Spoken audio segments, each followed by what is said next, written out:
You're now watching Sports Bettor's Paradise on the BetRivers Network. All right, Jimmy Ott along with Randy McKay each and every week talking some NFL with his best bets. He likes to give 3 of them. He's been on a roll. He has had 7 out of 8 weeks where he had 2 and 1, and it was broken this weekend. But we went 3-0, baby. That's the way to do it. So what a way to break out of it. 3-0, big dog, and we finish it off with you mentioned right here on Sports Bettor's Paradise last week, you mentioned a little money line on the Denver Broncos. Helps, 12 men on the field for the other team. My local survivor, bye-bye on the Buffalo Bills. Couldn't had a middle working. But Sanford, the last week, Pittsburgh -3, extra point, another one there that came into play as the Steelers outgained again, but they've been outgained in all 9 games, but they are 6-3. Denver outright. Boy, Buffalo is broken, huh? They are, it's just, and the defense actually kind of kept them in the game, giving them so many stops where Denver kept getting the short field. And then the teasers both went outright. Minnesota, comfortable win there. Vegas come from behind win against the Jets on Sunday night. Well done, big dog, 3-0. Let's get right to it this week, and let's stay in the AFC North, and let's stay with the Pittsburgh Steelers. As I mentioned, 9 for 9, they've been outgained. I mean, Houdini Tomlin, whatever you want to call him. I mean, they find a way to muck it up and pull it out. Outgained by the Packers, too. That's hard to do. So they go to Cleveland. This was that game that they stole on that double Monday night where Pittsburgh was playing Cleveland, New Orleans was playing Carolina. That split Monday night doubleheader.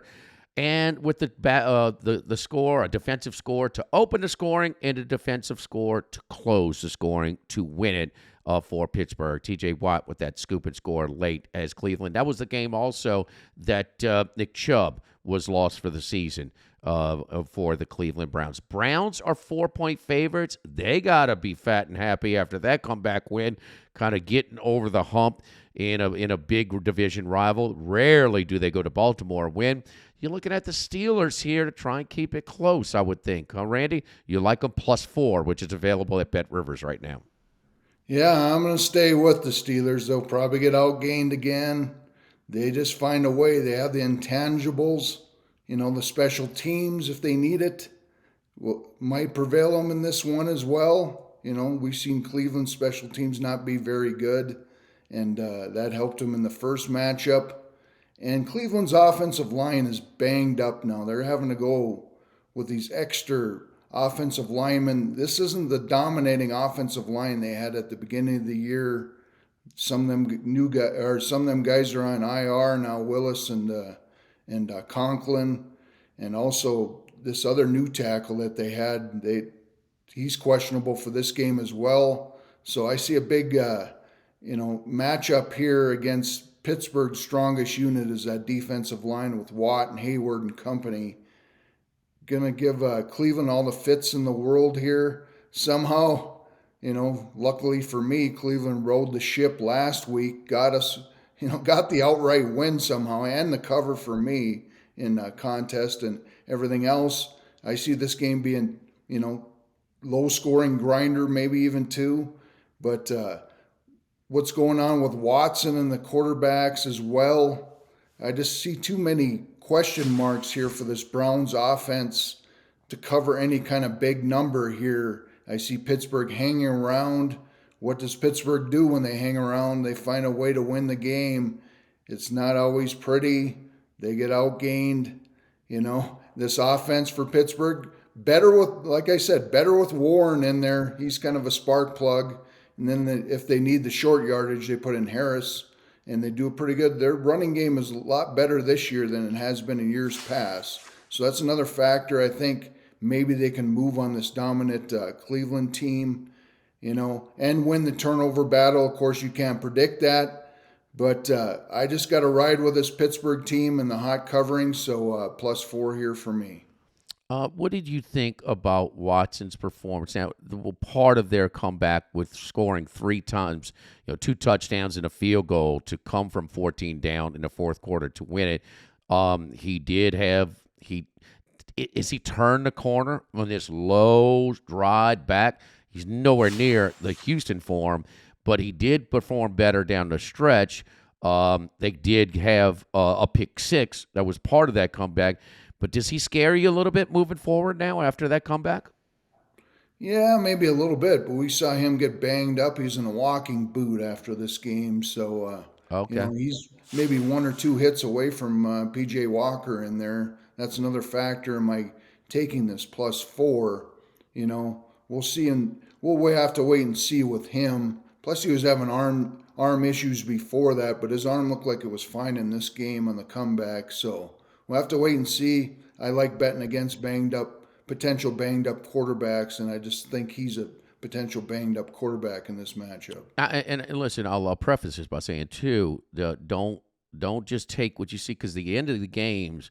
See, the Baltimore defense has been one of the better defenses. One of the reasons for their success this year is that unit has performed better than anticipated.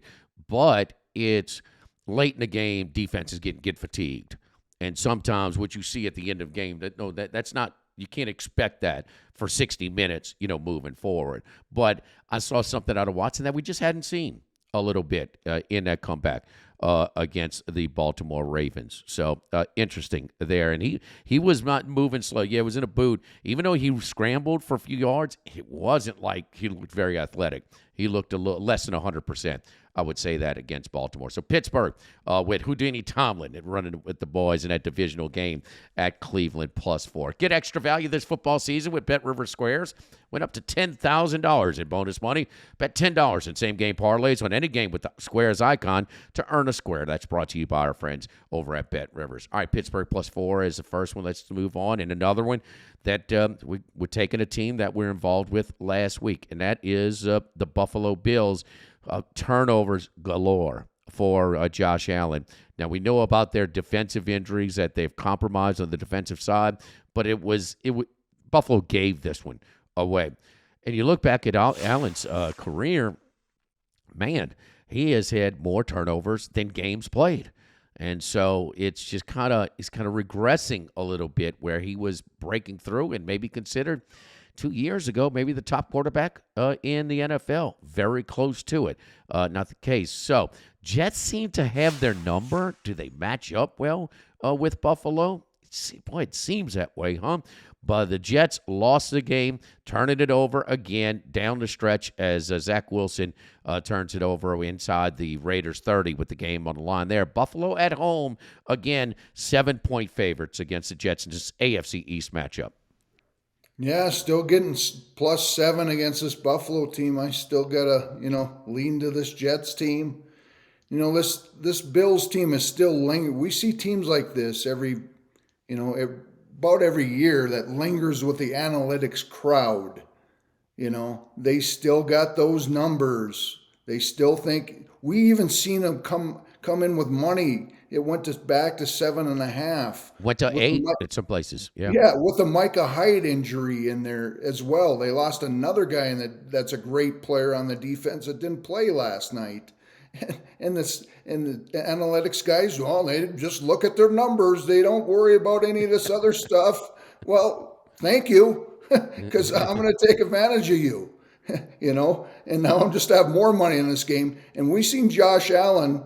His shoulder, I think, is still bothering him with his throwing motion. And, he has to zip that ball rather than put touch on it. And that first interception that he zinged it in there to Davis. And, of course, off the hands and right to the D-back there. We see him injured up. I keep harping on this defensive line. They're down to Linval Joseph. And then the old guy from, I can't think of his name off the top of my head. I don't have notes written down, but the old guy from Denver, the defensive end, very good player, Von Miller. They're down to them two, and Oliver on the defensive line. They get tired. They'll be able to run the ball. What does the Jets do well on offense? Only is run the ball with Breece Hall, maybe a little Delvin Cook, Hopefully short passes with Zach Wilson. Keep it out of turnover trouble. We've seen when Zach Wilson needs a big throw against the Raiders, he doesn't get it. He'll throw it to the other team. Limit the turnovers. Salah hanging in this game for us. We'll get the cover. We've seen this matchup before with Josh Allen against this defense in week 1. I didn't talk about these two teams matching up before 22-16 in that first week after being down in the first half. So this Jets team's got this number. We still get the gift of getting 7 or more with the team against the Bills. So I'm gonna ride this streak and stay against this Buffalo Bills team. Couple of divisional matchups where points are tougher to begin with, and which should be 2 defensive games as well. Let's move on to your last pick. Going back to Monday Night Football, prime time, Randy McKay. Prime time. There we go. All right, Kansas City and Philadelphia, rematch of the Super Bowl, where these two teams went up and down the field. Recency bias, does it apply from a Super Bowl where everybody's watching? Half the country is watching. Kansas City's 345.5 here against the Eagles at Arrowhead on Monday night. Yeah, and I'll raise caution to this pick on the under. Maybe wait a little bit on this total. You might get a better number than the 45.5 that's out there now. I locked in maybe a little bit at a better number, but both these teams, we've seen 45.5 is available right now at BetRivers, so go ahead, continue. Yeah, we've seen this game played on a slippery field. None of us really knew till that game started that would have That's that right. huge effect in Arizona, so we had a 38-35 Super Bowl. Had I known that, I would have had a lot of Super Bowl props over. Instead, I had, unfortunately, a lot of unders there. Had to make some adjustments to some of my betting in that game, and that still came out with a little bit of a profit in that Super Bowl, but nothing like I would have had it been probably on a normal field where the defense couldn't even hardly rush the quarterback.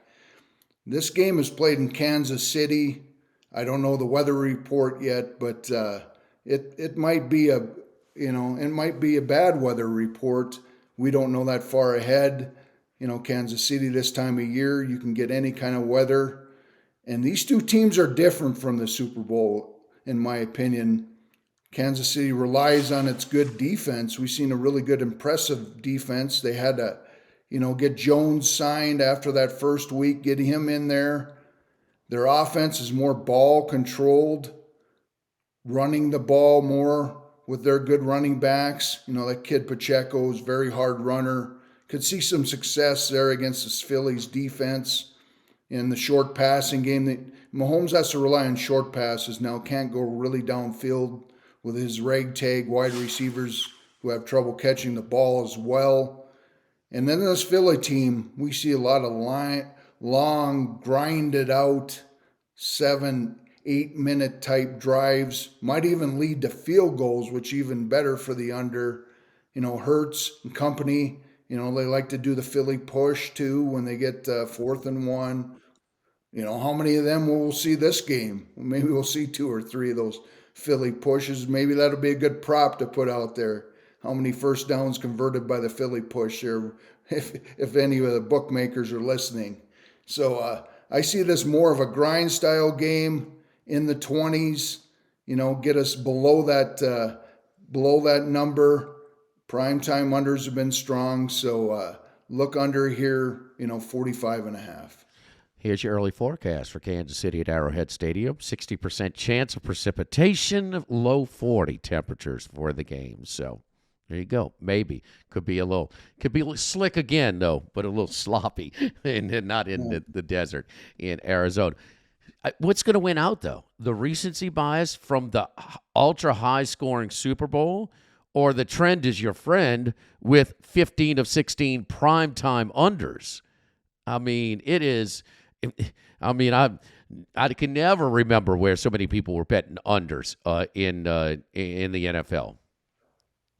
Yeah, tough to tell. You never know. You got, another angle here is Andy Reid's really good off a bye, but, no coaching mismatch here. This Sirianni's just as good of a coach, probably in my rankings. hasn't done it as long, but this Philly staff is pretty decent. Of course, they had to replace both coordinators and looked like they'd done a pretty good job at that. But Sirianni is a decent enough coach, too, where no coaching mismatch in this matchup.